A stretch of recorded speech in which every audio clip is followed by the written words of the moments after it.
ઘર પણ કાળો ત્યાં કાળો કિશન રાજ કરે વડા વડા દુશાસન મોહ જેડા કામ ક્રોધ લોભ મોહ મદ મરે કારી ઝરમાં કાલકા કાઢી કારો ભૈરવ કોટવાલી કરે આશા તૃષ્ણા સત મમતા ચાર ચમણી ચેતન કરે કારી ઝર પર્વત કારો કારી જોગણ કીર્તન કરે અવચલ આસન ઉમર અને 12 ધ્યાનમાં પાંચા સાતા નવા 12 ક્યાંય નથી દુનિયામાં ફરી આવો બાપુ. આડેસરમાં 7 છે. આડેસરમાં 7 બાપુ. આડેસરમાં મમૈયા રાજા થઈ ગયા. નથરભાઈમાં 5 છે. સામત રાજા થઈ ગયા. સામત રાજાના અખાડામાં 5, ધ્રંગની અંદર 12 અને પરબમાં નિજ મંદિરમાં 9.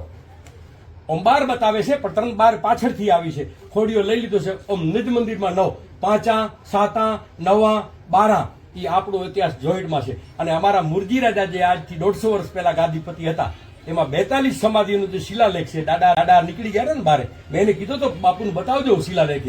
બાપુને ખબર પડે કે આ જો શિલાલેખમાં આ 42માં પરબમાં 9 બતાવે છે, નિજ મંદિરમાં 9 બાપુ. એવો 5 કરોડ લઈને પ્રહલાદ ઉધર્યા, 7 છે હસન, 9 કરોડ છે યુધિષ્ઠિર રાય, 12 કરોડ છે બલી રાય. હવે 15 કરોડની મંડળી આવશે બાપુ. આગમવાણી છે દાદા મેકરની. 15 કરોડની મંડળી ઓધરશે આ કલિકાળમાં કલંકી અવતારની અંદર.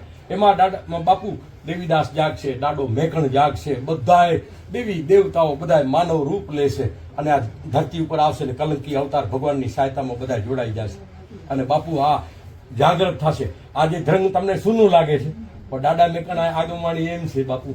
કારી ઝરને કોવાડિયા ધ્રંગ નેઢું નમાણ જુગે જૂનું નથી મેકણ કહે આખરજા પ્રમાણ. પછી કારીજર ઘર પણ આ બીજો પ્રમાણ આપું છું. કારીજર ઘર ગુજરાતીમાંથી ટ્રાન્સલેશન કરીને જવું પડે હિન્દીમાં, પછી આગળ વધી શકાય બાપુ. એટલે આ બધો સત્ય બોલ દાદા મેકરનો એવો એટલો જબરો ઇતિહાસ છે પરબનું દાદાનું કે જેની સીમા નથી બાપુ.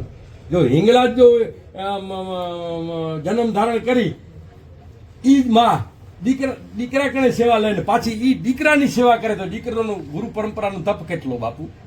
ગુરુ પરંપરાનું તપ કેટલો બાપા. થડ છે ને થડ. આપણા થડ કેવા છે કે પહેલા ભગવાન આયા પછી દેવળ બન્યા. આપણે સમજો લેવલ કરીને તો દેવળ બનાવ્યા નથી કે ભગવાનને પધરાવ્યા નથી.